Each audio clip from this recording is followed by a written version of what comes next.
Hello students, this is the fourth chapter, A Truly Beautiful Mind, of your book Beehive. This chapter is about Albert Einstein. He was a great scientist. The title of the chapter, A Truly Beautiful Mind, refers to Albert Einstein. This is a short biography of his where some of his qualities have been highlighted. Albert's interest in mathematics and physics, and also his humanitarian attribute. The title, A Truly Beautiful Mind, makes one wonder that how can a scientist's mind be beautiful? It is so because in this lesson we come across another aspect of Einstein. He was a humanitarian. He advocated world peace, non-violence, and that is why the title refers to him as a truly beautiful mind. I guess आपको एक briefing मिल चुका है that ये जो story है ये Albert Einstein की एक छोटी सी बायोग्राफी है. एक्चुअली हम सबके लिए ये सुनना कि एक एल्बर्ट आइंस्टाइन जो कि एक साइंटिस्ट है, साइंटिस्ट का माइंड ब्यूटीफुल कैसे हो सकता है, क्योंकि जनरली तो जो साइंटिस्ट का माइंड होता है वो प्रैक्टिकल होता है, लॉजिकल होता है. इसलिए इस चैप्टर का नाम अ ट्रूली ब्यूटीफुल माइंड इसलिए रखा गया है जिसमें एल्बर्ट आइंस्टाइन का बताया गया है कि उनका माइंड कितना ब्यूटीफुल है कि वो एक साइंटिस्ट के अलावा भी एक नॉर्मल ह्यूमन पर्सन की तरह सोच सकते हैं, जिस तरीके से उन्होंने वर्ल्ड में पीस, नॉन वायलेंस बनाकर रखा.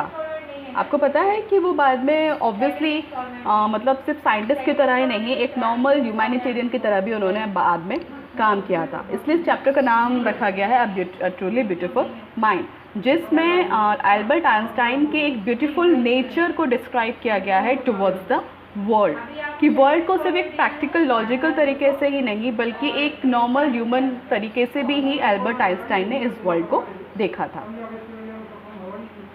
देखते हैं अब हम chapter.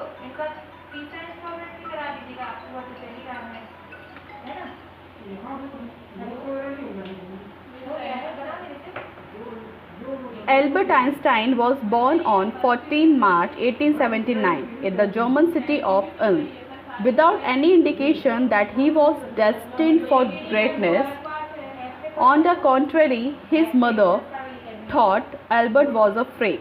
To her, his head seemed much too large. अब एल्बर्ट आइंस्टाइन के बारे में बताया गया है कि उनका बॉर्न 14 मार्च 1879 को हुआ था. कहाँ पर हुआ था? जर्मन सिटी में, जिसका नाम था उल्म.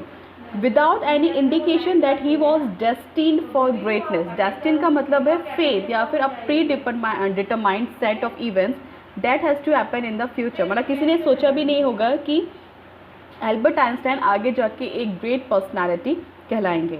ऑन द कॉन्ट्ररी, मतलब ऑब्वियसली एल्बर्ट आइंस्टाइन तो आगे जाके बहुत ग्रेट पर्सन बन गए, लेकिन उसी के कंट्रास्ट में उनकी जो मदर है उनको लगता था कि जो एल्बर्ट है वो एक फ्रेक है. फ्रेक का मतलब अ word used disapprovingly to talk about a person who is unusual and doesn't behave, look or think like others. मतलब उनको लगता था कि उनका जो बेटा है एल्बर्ट वो बाकी पर्सन से थोड़ा सा डिफरेंट है.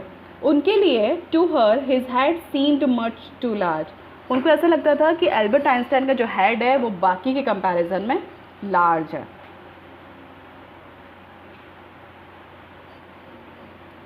At the age of 2.5, Einstein still wasn't talking. When he finally did learn to speak, he uttered everything twice. अब यहाँ पे बता रहे हैं जब आइंस्टाइन 2.5 ईयर्स के थे वो बात नहीं करते थे. अब जब फाइनली उन्होंने बोलना सीखा तो वो हर वर्ड को, अटर्ड का मतलब होता है स्पोक, बोलना, तो वो हर वर्ड को 2 बार बोला करते थे. He uttered each and every word twice. Einstein did not know what to do, but other children and his playmates called him brother boring. Einstein को समझ में नहीं आता था कि उसको क्या करना चाहिए, तो इसलिए जो बाकी बच्चे थे उसके साथ के खेलने वाले जो बच्चे थे वो आइंस्टाइन को ब्रदर बोरिंग कहकर बुलाते थे, क्योंकि वो काफ़ी बोरिंग था, क्योंकि वो बाकियों की तरह नहीं खेलता था. So the youngster played by himself much of the time. So जो यंगस्टर्स थे, मतलब जो छोटे लोग थे वो अपने आप में ही हमेशा खेला करते थे. ही स्पेशली लव्ड, एक minute. So the youngster played by himself. यहाँ पे जो यंगस्टर है वो एल्बर्ट आइंस्टाइन को ही कहा गया है कि वो अपने आप में ही अकेले ही खेला करते थे. He specially loved mechanical toys. Mechanical का मतलब होता है ऐसी मशीन्स जो मूव करती हैं, तो उसको सारे ऐसे चॉइस पसंद थे जो मैकेनिकल्स हो, मतलब जो मशीन्स हो. Looking at his newborn sister, Maja, he is said to have said, "Fine, but where are her wheels?" मतलब उसको मैकेनिकल चॉइस से खेलना इतना पसंद आ गया था कि जैसे ही उसकी न्यूबॉर्न सिस्टर, जब उसकी सिस्टर पैदा हुई जिसका नाम माजा था, तो वो उसको देखते ही बोलता है कि ठीक है, लेकिन इसके व्हील्स कहाँ हैं. एक्चुअली वो अपनी सिस्टर के लेग्स को, क्योंकि उसके लेग्स काफ़ी छोटे थे, वो दिख नहीं रहे थे, एक्सपोज नहीं हो रहे थे, तो वो उसके लिए मतलब उसके लेग्स को व्हील्स कह रहा था कि इसके लेग्स कहाँ हैं. ऊपर हमने एक चीज़ छोड़ दी है, देख लेते हैं. Otto Neugebauer, the historian of ancient mathematics, told a story about the boy Einstein that he characterizes as a legend, but that seems fairly authentic. As he was a late talker, his parents were worried. At last, at the supper table one night, he broke his silence to say the soup is too hot. Greatly relieved, his parents asked why he had never said a word before.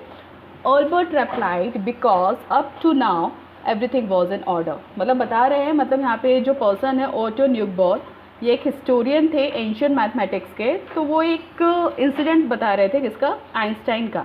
Einstein काफ़ी time तक बोल नहीं पाते थे, वो कुछ बोलते ही नहीं थे, लेकिन अचानक एक बार जब वो सपर की टेबल पे थे नाइट में, सपर का मतलब है डाइनिंग टेबल, सपर का मतलब होता है मील एक्चुअली, ठीक है, तो वो लोग सब लोग खाना खा रहे थे, तब वो अपनी साइलेंस तोड़ देते हैं और बोलते हैं कि the soup is too hot. सब लोग बहुत खुश हो जाते हैं कि फाइनली एल्बर्ट आइंस्टाइन बोला. बट उनके पेरेंट्स ने जब उनसे पूछा कि वो इतने टाइम तक कुछ भी क्यों नहीं बोले, तो एल्बर्ट का रिप्लाई था क्योंकि अब तक सब कुछ सही जा रहा था, इसलिए वो कुछ भी नहीं बोले थे, लेकिन उनको आज फर्स्ट टाइम सूप हॉट लगा तो इसलिए उन्होंने बोला. मतलब वो अननेसेसरी कभी भी बात नहीं किया करते थे. So this was one of the fact for Albert Einstein. Now, a headmaster once told his father that what Einstein chose as a profession wouldn't matter because he will never make a success at anything. अब Albert Einstein की जो headmaster थे, that means principal थे, उन्होंने Albert Einstein के father से एक बार कहा था कि मैटर नहीं करता आइंस्टाइन जो भी प्रोफेशन चूज़ करे, बट उसको कभी भी अपने कभी भी सक्सेस नहीं मिलेगी. Einstein began learning to play the violin at the age of 6 because his mother wanted him to. He later became a gifted amateur violinist, maintaining this skill throughout his life. अब जब वो 6 years old के थे तब उन्होंने violin बजाना सीख लिया था. क्यों? क्योंकि उनकी मॉम ऐसा चाहती थी. आगे जाके वो एक गिफ्टेड अमेच्योर वायलिनिस्ट बने. अमेच्योर का मतलब होता है doing something for personal enjoyment rather than as a profession. मतलब ऐसा कुछ काम करना है लेकिन सिर्फ और सिर्फ एन्जॉयमेंट के लिए, प्रोफेशन के लिए नहीं. तो वो एक अच्छे वायलिनिस्ट माने जाते थे, but just only for entertainment. But उन्होंने एज अ प्रोफेशन कभी भी उसको एक्सेप्ट नहीं किया. और ये जो स्किल था वो उनकी पूरी लाइफ चलता रहा. मतलब वो पूरी लाइफ सिर्फ अपने एंटरटेनमेंट के लिए वायलिन बजाया करते थे. But Albert Einstein was not a bad people. People का मतलब है स्टूडेंट, मतलब वो कोई बुरे स्टूडेंट नहीं थे.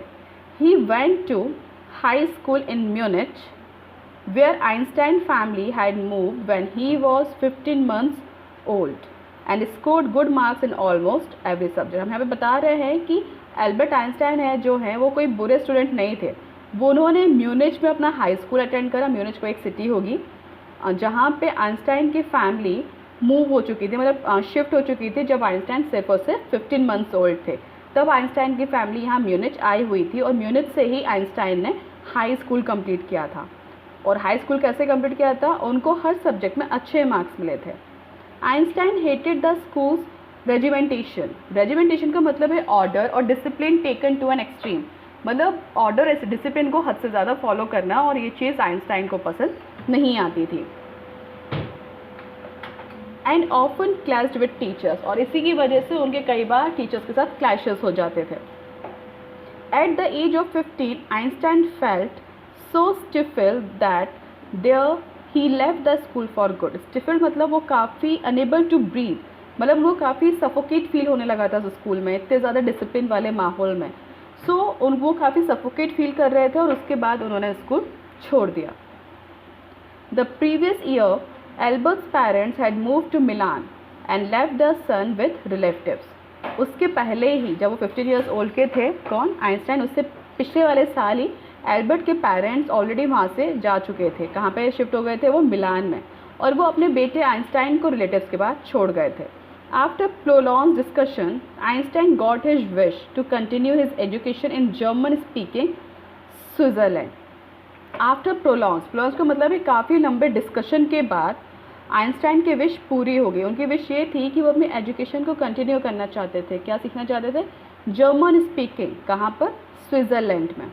इन a city which was more liberal than Munich. वो एक ऐसी सिटी थी जो म्यूनिच से ज़्यादा लिबरल थे। लिबरल का मतलब होता है willing to understand and respect others opinions. मतलब कि सब लोग काफ़ी मॉडर्न थे, एजुकेटेड थे, जो लोगों की फीलिंग्स को समझते थे।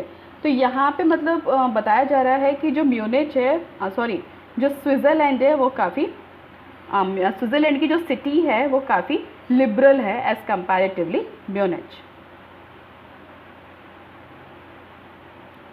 Einstein was highly gifted in mathematics and interested in physics, and after finishing school he decided to study at a university in Zurich.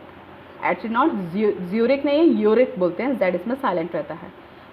बताया जा रहा है जो आइंस्टाइन हैं उनको मैथमेटिक्स में गिफ्टेड थे, गॉड गिफ्टेड थे। उनकी मैथमेटिक्स काफ़ी अच्छी थी, उनको फिज़िक्स में भी बहुत ज़्यादा इंटरेस्ट था। और अपना स्कूल कंप्लीट करने के बाद उन्होंने डिसाइड किया कि आगे की जो स्टडीज़ है वो यूरिक में कंप्लीट करेंगे। यूनिवर्सिटी इन यूरिक। But science wasn't the only thing that appeal to the dashing young man with the walrus moustache. बता रहे हैं कि सिर्फ साइंस ही नहीं था जो उनको अपील करता था, बल्कि वो जो यंग मैन है काफ़ी डैशिंग थे, उनकी जो मुस्टैच थी काफ़ी बड़ी बड़ी। वॉलरस मतलब उनकी मुस्टैच को यहाँ पर उनकी शेप के बारे में बताया गया है। मुस्टैच का मतलब उनकी जो मूछें हैं उनके शेप के बारे में बात की गई है कि सिर्फ साइंस ऐसी चीज़ नहीं थी जो उनको अपील करती थी, जो उनको बहुत पसंद थी। किसको? इस डैशिंग यंग मैन को जिनकी वॉलरस मुस्टैच है। देखिए यहाँ पे कंपैरिजन किया गया है आइंस्टाइन 1900 में जब वो 21 एज के थे, और ये जो सेकंड वाला पिक्चर है जिसको हमने नॉर्मली देखा है जो कि आइंस्टाइन की 1955 की पिक्चर है जिसको अभी हम जानते हैं। So he also felt a special interest in a fellow student, Mileva Maric, whom he found to be a clever creature. See, यहाँ पे बताया गया है कि उनको सिर्फ और सिर्फ ये जो सब्जेक्ट्स हैं सिर्फ इसमें इंटरेस्ट नहीं था, बल्कि उनको एक स्टूडेंट फेलो जो कि मतलब उनके साथ पढ़ती थी उसमें भी काफ़ी इंटरेस्ट था, जिसका नाम था Mileva Maric, whom he found to be a clever creature। मतलब आइंस्टाइन को लगता था जो मिलेवा मैरिक है वो काफ़ी क्लेवर पर्सन है। This young Serb had come to Switzerland because the university in Zurich was one of the few in Europe where women could get degrees। अब this young Serb किसको कहा गया है यहाँ पे? मिलेवा मैरिक को। बताया गया है कि वो स्विट्ज़रलैंड में इस यूनिवर्सिटी इन यूरिक में इसलिए आई थी क्योंकि यूरोप में सिर्फ यही एक यूनिवर्सिटी थी जहाँ पर विमेन को डिग्रीज दी जाती थी। Einstein saw in her an ally against the philistines. बेटा एली का मतलब होता है अ फ्रेंड, और वी कैन से और एन एसोसिएट मतलब जैसे जिस फील्ड में आप हो उसी फील्ड में सेम पर्सन का होना। फिलिस्टाइंस का मतलब होता है a word used disapprovingly to talk about people who did not like art, literature और म्यूजिक। मतलब फिलिस्टाइंस उन पर्सन्स के लिए यूज़ किया जाता है एक ऐसा वर्ड जिनको आर्ट, लिटरेचर और म्यूज़िक पसंद नहीं है। तो यहाँ पे जो आइंस्टाइन है वो बता रहे हैं कि उन्होंने एक पहली एक ऐसी फ्रेंड देखी थी जो फिलिस्टाइंस के अगेंस्ट थी।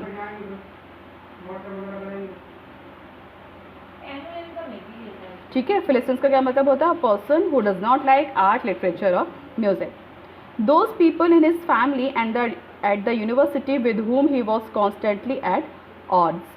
अब यहाँ पे उन लोगों से कंपेयर किया गया है आइंस्टाइन को कि वो बाकी अपने फैमिली मेम्बर्स से और यूनिवर्सिटी में जितने भी लोग पढ़ते थे वो उनसे काफ़ी अलग था।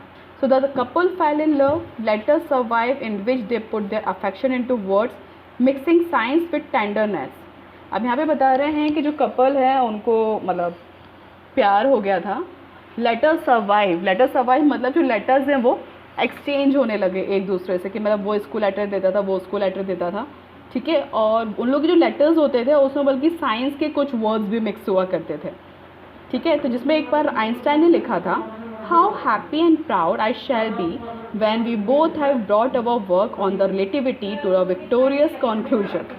ये आइंस्टाइन ने लिखा था कि कितना अच्छा होगा, हम कितने खुश होंगे, प्राउड फील करेंगे कि अगर हम अपने काम में एक रिलेटिविटी ले आएँ, मतलब एक रिलेशनशिप ले आएँ टू अ विक्टोरियस कॉन्क्लूजन, कि जिससे एक अच्छा कॉन्क्लूजन निकल सकता है, मतलब जिससे हमारा जो फ्यूचर है वो काफ़ी अच्छा हो सकता है. सो इन 1900 at the age of 21, in 1900 at the age of 21 Albert Einstein was a university graduate and unemployed. अब 1900 की बात की जा रही है जब आइंस्टाइन 21 एज के थे. जो एल्बर्ट आइंस्टाइन है वो ग्रेजुएट हो चुके थे लेकिन अभी तक अनएम्प्लॉयड थे. So he worked as a teaching assistant, gave private lessons and finally secured a job in 1902 as a technical expert in the patent office in Bern. So उन्होंने finally as a teaching assistant job start किया, लोगों को private lessons दिए और finally उनकी job जो है secure हो गई थी 1902 में एज अ टेक्निकल एक्सपर्ट. कौन से ऑफिस में? इन द पेटेंट ऑफिस जो कि बर्न में सिचुएटेड है. While he was supposed to be assessing other people's inventions, Einstein was actually developing his own ideas in secret. That means when Einstein was supposed to check the inventions done by other people and gave them a patent. Patent का मतलब है a document which gives the rights of an invention to an inventor. ठीक है. सो यहाँ पे जो Einstein है वो लोगों के इन्वेंशंस को चेक किया करते थे, done by the other people and give them a patent. On the other hand secretly he was making his own inventions too. मतलब जब वो लोगों के इन्वेंशंस को चेक किया करते थे, लोगों ने जो भी इन्वेंशंस किए हैं वो सीक्रेटली अपने भी इन्वेंशंस किया करते थे. See, Einstein was actually developing his own ideas in secret. He is said to have jokingly called his desk drawer at work the Bureau of Theoretical Physics. So Einstein जो है, Einstein later said the desk on which he worked was the office of theoretical physics because there only he started working on his invention. मतलब एक बार वो मजाक करते हुए बोल रहे थे कि जिस डेस्क पे वो काम करते हैं उससे वो थियोरेटिकल फिजिक्स के नाम से जानते थे बिकॉज यही वो डेस्क थी जहाँ से उन्होंने अपने इन्वेंशंस स्टार्ट किए थे. So this is all for now students. We will continue this chapter in the next video. Thank you.